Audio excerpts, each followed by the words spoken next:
Ok, salut à tous, bienvenue dans ce septième épisode du podcast Running Knowledge. Donc j'ai dit un podcast par jour pendant 366 jours, 365 jours. Euh, Là, une actualité un peu spéciale, c'est la légalisation du MMA.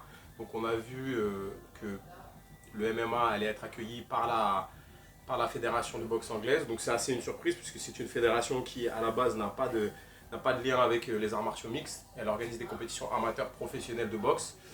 Euh, on pensait que la fédération de lutte, la FFL, la fédération qui a le grappling combat et la fédération, la FFKMDA, qui a le pancras, allaient un petit peu étaient les fédérations qui étaient favorites pour recevoir le MMA et accueillir cette légalisation.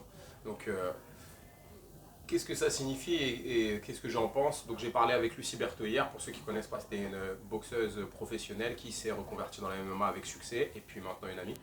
Elle travaille aussi avec nous à la Suite Coaching, donc on est dans les magnifiques locaux de la Suite Coaching. Ici à rue Saint-Mandé, il y en a une autre à Crozatier, petit placement de produit. Et donc qu'est-ce que ça signifie? C'est vrai que la boxe anglaise a une structure professionnelle vraiment intéressante dans l'organisation d'événements. Maintenant, c'est seulement un compartiment, le sport professionnel, pour le MMA. Car pour que le MMA se développe de manière saine et perdure, il nous faut plusieurs types d'activités, plusieurs types de pratiques. Donc la pratique loisir, qui se subdivise en enfants, seniors, handisport, pourquoi pas sport féminin, spécifique féminin, et même pour le sport enfant, il y a différentes tranches d'âge. Ensuite, on a le sport pour tout le monde, donc le sport compétition, le sport insertion, etc. Donc ça, c'est des subdivisions qui sont importantes pour pouvoir accueillir une délégation, donc une équipe de France, etc. Donc ça, c'est un premier point. Donc ce qui compte pour moi, c'est déjà la partie formation, le programme qui va être mis en place de développement de MMA sur toute la France à travers cette fédération, que ça ne soit pas que le côté professionnel. Donc que toutes les structures qui enseignent du MMA puissent bénéficier d'un programme, d'un cahier des charges qui soit mis au point par une équipe technique formée, qualifiée et évolutive, et surtout pas fermée, qu'on n'enclave pas ce système-là. Ce qui compte vraiment, en tout cas à mon sens, à mes yeux, c'est la formation technique des coachs, des entraîneurs, qui vont garantir une qualité d'enseignement, que ce soit au loisir ou au professionnel, du plus haut niveau. Et surtout la mentalité. La mentalité qu'on a besoin dans le MMA, qui est un art martial, une manière de pratiquer les arts martiaux évolutive. On a besoin de personnes qui fassent évoluer leur technique, qui ne soient pas enclavées dans une manière de voir les choses. Ce n'est pas de la boxe, de la lutte et du combat au sol. Le MMA, c'est un mix de tout ça, mais spécifique. Du fait de la surface de combat grillagée, la cage, les petits gants, etc. On a des adaptations qui sont vraiment spécifiques. On a des combattants qui sont très très bons maintenant. Maintenant, il nous faut de très très bons coachs. On a quelques-uns en France, il y en a quelques-uns qui adaptent très très bien leur enseignement et qui ont des très très bons combattants. Maintenant, il faut que ça se répande, même dans les clubs qui n'ont pas forcément des compétiteurs de haut niveau.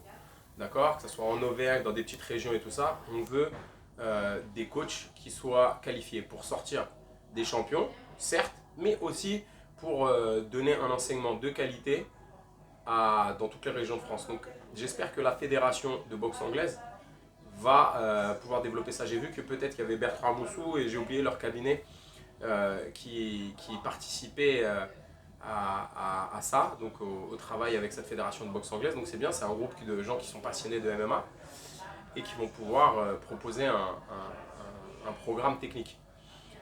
Donc ça, pour moi, c'est le plus important. Ensuite, bien sûr, ce qu'on va vouloir éviter, c'est aussi que des personnes trustent tout le contrôle et sentir tout le bénéfice. Donc il y a sur le côté de l'organisation, des formations, d'accord? C'est-à-dire par exemple, je travaille à la fédération, je travaille dans la fédération, j'ai un bon poste, je fais passer très rapidement, je fais des validations un petit peu comme ça, rapides et sans vraiment, sans réelle formation à mes amis, aux gens que je connais. Les autres doivent payer pour pouvoir participer, tout ça. Donc ça, il faut que ça doit être mis de côté. Tout le monde doit faire une remise à niveau, etc. Je pense que ça, c'est vraiment important. Même si on doit avoir une reconnaissance de l'expérience des anciens et des personnes qui sont là, qui sont en place, il faut que tout le monde puisse parler au moins un dialogue commun autour des techniques et autour de l'aspect pédagogique commun. Ensuite, bien sûr, des coachs, des combattants, des soigneurs, etc. Et enfin, il faut aussi que les compétitions, les organisations professionnelles, semi-professionnelles, loisirs, amateurs, soient à la portée de tous.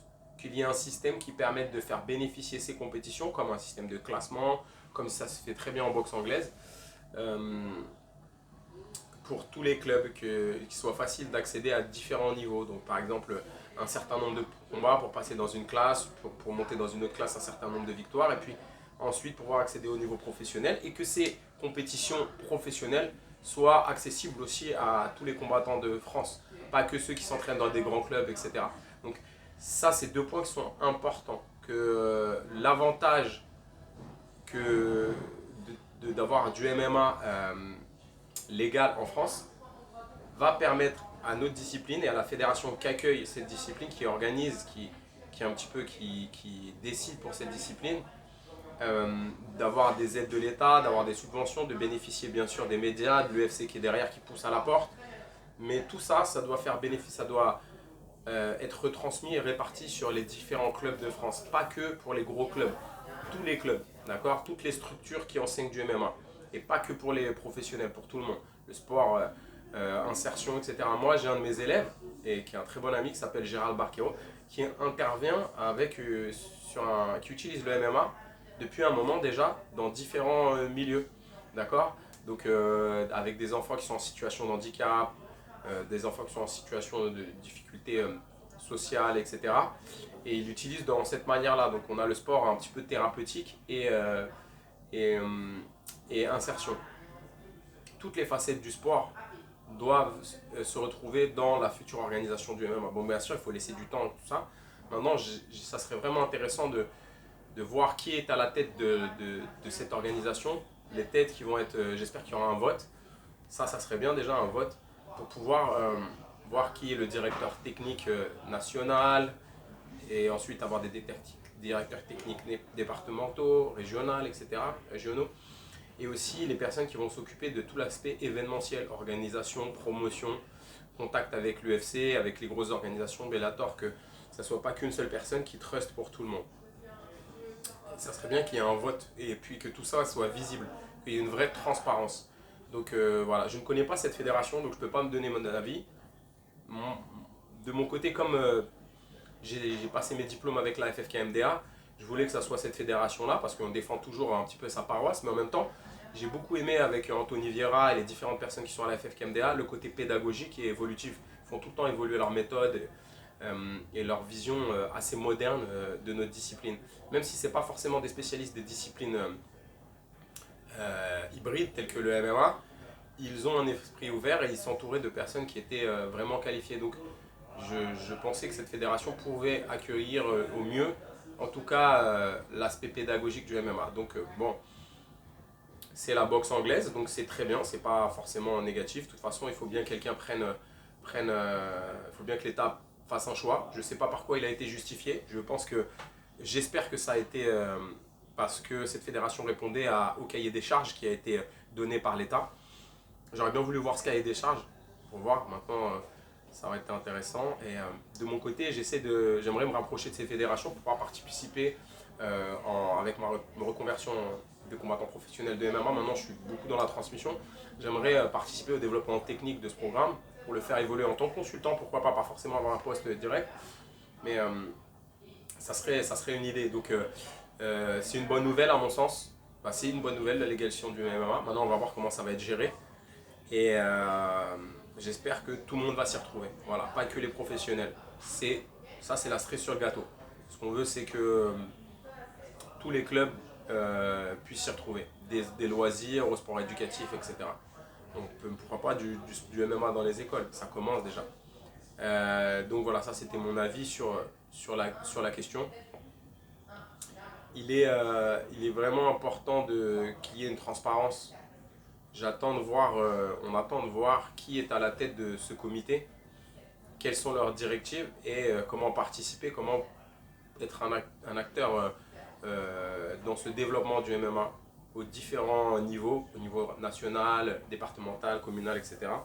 faut vraiment que le maillage de cette organisation soit réparti sur toute la France et encore une fois le plus transparent possible en termes de finances, en termes de règlement, en termes de formation, en termes de choix d'événements, comment les combattants professionnels seront choisis, etc.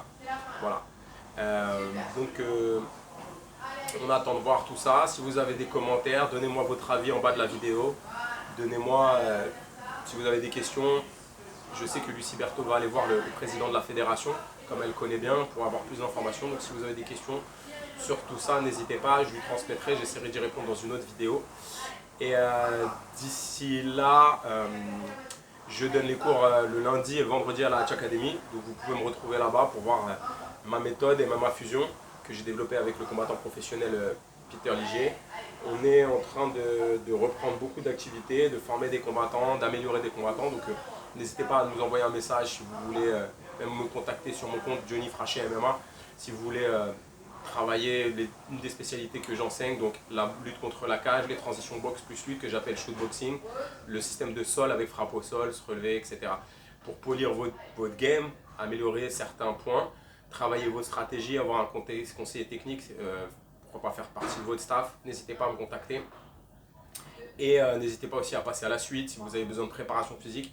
Il y a plein de préparateurs physiques ici qui sont vraiment passionnés et qui ont toute l'expérience pour vous aider dans votre progression. Donc ce qui est bien, c'est qu'à Paris maintenant, entre les clubs qui réunissent tout, comme la Hatch Academy, le Hobby Fight, MMA Factory, la Snake Team, etc., qui réunissent tout dans le même club. Vous pouvez tout réunir dans le même club, la boxe, la lutte, le sol, le MMA spécifique, des super coachs comme Nicolas Haute en préparation physique et puis qui est aussi un très très bon coach technique et plein d'autres. Et aussi vous pouvez aller dans plein d'autres clubs différents pour pouvoir vous complémenter au sol, en lutte, en boxe, etc. Donc on a tout maintenant. Il suffit juste d'être intelligent dans la répartition de ses entraînements et c'est ça qui fait vraiment la différence. Si j'ai eu la question de comment devenir professionnel, en France c'est simple. C'est bien d'avoir de l'expérience dans une autre discipline. Ensuite de faire quelques compétitions, qu'elles soient en lutte, au judo, au sol, dans une forme de lutte, une forme de striking. Et ensuite passer par les compétitions de pancrace ou de grappling fight. Et enfin monter en MMA. Vous avez tout un chemin maintenant qui se profile pour les combattants. Avant, quand j'ai commencé, c'était pas trop comme ça, même si grâce à mon premier entraîneur Loïc Pora, j'ai eu quand même des directives qui m'ont permis de me cadrer et de monter progressivement. Mais maintenant, on a beaucoup plus d'ouverture et des combattants de renom qui montrent ça, qui ont géré leur carrière, qui gèrent leur carrière de manière vraiment intelligente. On a eu Tom Duquesnoy, on a plein d'autres combattants, Saladin Parnasse, Mansour Barnaoui, etc., qui sont toujours restés dans leur club et qui ont avancé, donc qui sont des exemples de gestion de carrière. Ça, on en reviendra plus tard sur les points qui sont les plus importants pour moi dans la gestion de carrière. Et ça, c'est des points vraiment importants. Donc, donnez-moi votre avis sur la légalisation du MMA, sur le choix de l'État de la fédération de boxe, les questions que vous avez, les doutes, les critiques. Likez, commentez, je fais une vidéo par jour. Et voilà, je vais développer vraiment cette chaîne YouTube, donc donnez de la force. S'il y a des sponsors, contactez-moi en message privé et à bientôt.